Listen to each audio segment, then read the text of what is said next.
गुज़िश्ता कुछ अरसे के दौरान पाकिस्तान में भारत को मतलूब अफराद और साबिक जिहादी कमांडर्स के कत्ल की पै दर पै वारदात। कई लोगों की डेथ पाकिस्तान में होनी शुरू हो गई और पाकिस्तान अंदर से कोलैप्स होना शुरू हो गया। हाफिज का कमांडर पाकिस्तान में मारा गया।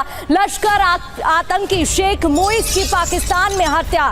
शेख की उसके घर के बाहर हत्या की गई। अज्ञात हमलावरों ने लश्कर आतंकी को मारा। शहीद हो रहे हैं, उनसे अल्लाह की मुलाकात होगी, दुनिया में उन पर क्या बीती इस पर भी बात होगी। सबसे पहले ये फरमाइए कि एक के बाद एक ऐसे शख्स का कत्ल है जो कहीं ना कहीं किसी न किसी तरीके से इंडिया को मतलूब है। पाकिस्तान में हिंदुस्तान के दुश्मनों का खात्मा कौन कर रहा है? हमने उस टेररिज्म को सपोर्ट किया, सालों साल हम सपोर्ट करते रहे और आज तक हम सपोर्ट कर रहे हैं। वापस वो दिनों पिकअप हो गया। आपको पता है पिछले 30 दिनों के अंदर 3 बंदे ठोके हैं। कहा जाता है ये लश्कर तैयबा का ऑपरेटिव था। इंडिया इस चीज में महारत रखते हैं। इंडिया का एक पूरे का पूरा नेटवर्क मौजूद है और उस नेटवर्क को इंडियन डीप स्टेट जो है वो बड़े केयरफुली देखती है। रात के 10 बजे जब बिल्कुल साइलेंस थी, वहां पर गोलियों की आवाज सुनाई देती है और एक डेडलीस्ट टेररिस्ट जो मास्टरमाइंड था भारत के ऊपर मल्टीपल अटैक्स करने के लिए, वो मारा जाता है। He was shot dead by whom? ना तो कोई सर्जिकल स्ट्राइक ना कुछ और, अननोन गनमैन, यानी कि ऑपरेशन सिंदूर अननोन अब शुरू हो गया है। एक शेख मुजाहिद who was a recruiter organiser for the लश्कर तैयबा, उसको उसके घर के बाहर कसूर में ठोक दिया गया। लेकिन जब पाकिस्तान ने भारत के आगे लेटने का फैसला किया तो भारत की ज़ाहिर कुछ डिमांड्स होंगी। भारत को 20 से 24 बंदे मारने दिए गए, ठीक है। हमारी सरजमीन पर भारत कार्रवाइयां करता रहा गुज़श्ता 2-2.5 सालों से। जब तक जनरल आसिम मुनीर आया है, भारत के लिए ये खुला मैदान छोड़ दिया गया है और उसके बाद अब दोबारा से ये सिलसिला शुरू हो गया है। सो कॉल्ड जंग के बाद, सीज फायर के बाद, यानी अब दोबारा से पाकिस्तान के अंदर जितने भारत को मतलब टारगेट हैं उनको दोबारा से मारे जाने का सिलसिला शुरू होने जा रहा है। और फिर खालिस्तान मूवमेंट से रिलेटेड लोग हों या फिर वो कश्मीर से रिलेटेड लोग हों, उनको अब मारा जाएगा। अब ये जो आदमी है, इसने इतना ब्लड शेड किया है भारत के अंदर और खुद अपने ही खून में लथपथ वो वहां पर कुत्ते की तरह वो मरा हुआ पाया गया। आपको मालूम है सड़कों पे कुत्ते ही मरे हुए पाए जाते हैं, कोई और जानवर नहीं मिलता है। वैसे ही ये भी पाया गया। दोस्तों, ये कोई आम टेररिस्ट नहीं था। ही वॉज द मैन जिसने बेंगलोर में अटैक्स कराए। नागपुर का जो आरएसएस का हेडक्वार्टर है उसके ऊपर असॉल्ट किया था। इवन कि रामपुर का जो सीआरपीएफ का कैंप था उसके ऊपर अटैक करने में भी इसका हाथ था। यानी कि कोई भी मेजर टेररिस्ट कॉन्स्पिरेसी अगर भारत में हुई है उसमें इसके फिंगरप्रिंट आपको हमेशा दिखाई देते थे। कहा जाता है कि ये हाफिज सईद के बड़े करीब तरीन लोग हैं और ये जो समझ लें कि रिसेंटली इनके बारे में आता है कि he was involve in few activities.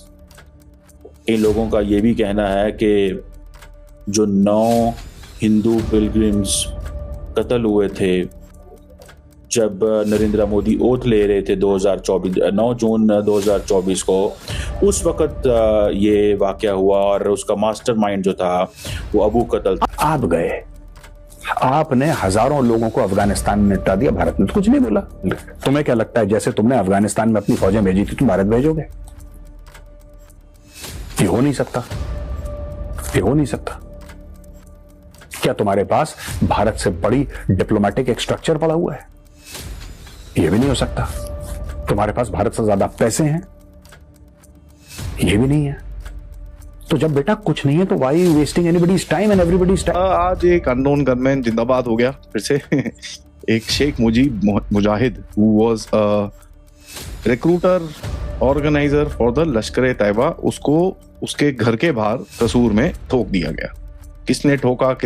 आपको याद होगा जब पहलगाम का वाकया हुआ तो उसके फौरन बाद जब नरेंद्र मोदी सऊदी अरब से वापस आए, अपने लोगों से ब्रीफिंग ली, नेक्स्ट डे वो चले गए बिहार में उन्होंने जाके ये कहा था और इंग्लिश में ये बात की थी। सो इसको just keep that in mind, just keep this in mind कि उन्होंने कहा था कि मैं तुम्हें आइडेंटिफाई करूंगा, सर्च करूंगा, आइडेंटिफाई करूंगा और कत्ल करूंगा। ये अंग्रेजी में उन्होंने कहा था। दूसरा फिर जब सिंदूर हुआ तो जब ठोक रहे थे सरेआम, तो फिर अननोन गनमैन किस लिए भेजने, फिर तो ब्रह्मोस भेज। तो ये जो मियां मुजाहिद जी मारे गए ना आज, आपको पता कस्बे का नाम क्या है? कसूर। ना तो कसूर तो सिटी है ना। रामकृष्ण। रामकृष्ण और राधा कृष्ण। हाँ। तो हमारा इलाका है भाई, अब इलाके में बदमाश बच्चों को ठोकेंगे भी नहीं तो क्या करेंगे। सही बात है। और पंजाब के अंदर है, ये खुशी की बात है।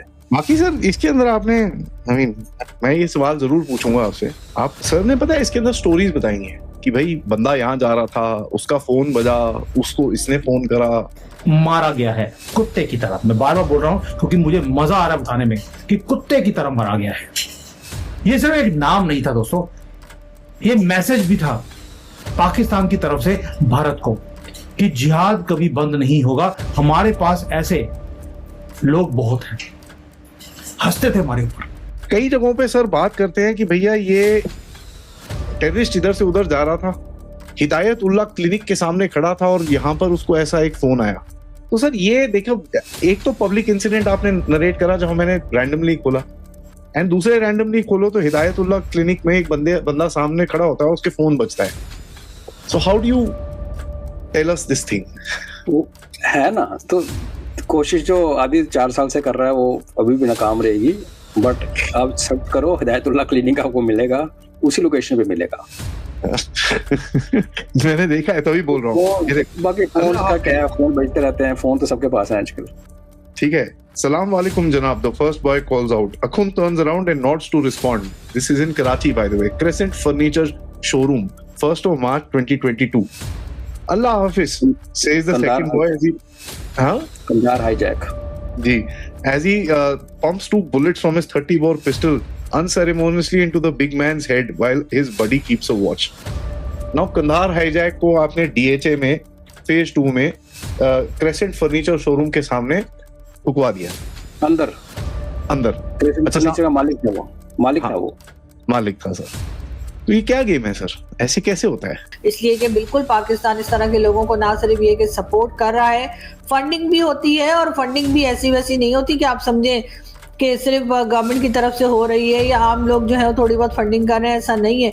लोग जो है बड़े बड़े जो बिजनेस कम्युनिटी के लोग हैं वो तक इस तरह के लोगों को और इस तरह के जिहादी माइंडसेट के जो ग्रुप्स हैं, चाहे वो TLP हो, चाहे वो तहरीके लब्बैक की जैसे मैं बात कर रही हूँ, या और कई जैसे मोहम्मद और कई दूसरे लंबे चौड़े इनके नाम है, लश्कर जंगवी और पता नहीं क्या क्या, इन तमाम ही लोगों को सपोर्ट किया जा रहा है, इन तमाम ही लोगों को फंडिंग की जा रही है, जो कि बिजनेस कम्युनिटी भी कर रही है। और जाहिर है कि कहीं ना कहीं इनको ऐसी जगह भी दी जाती है कि जब इलेक्शंस हो, हालांकि इलेक्शंस का कोई खास मतलब नहीं है पाकिस्तान में, इलेक्शंस जो है वो जिस तरह से होते हैं और जिस तरह से लोगों को लाया जाता है, जिस तरह से हटाया जाता है, वो सभी जानते हैं। लेकिन इसके बावजूद जी अगर इलेक्शंस होते हैं तो इन लोगों को इलेक्शन में हिस्सा लेने की भी इजाज़त होती है। और ये एग्जाम्पल हमने देखा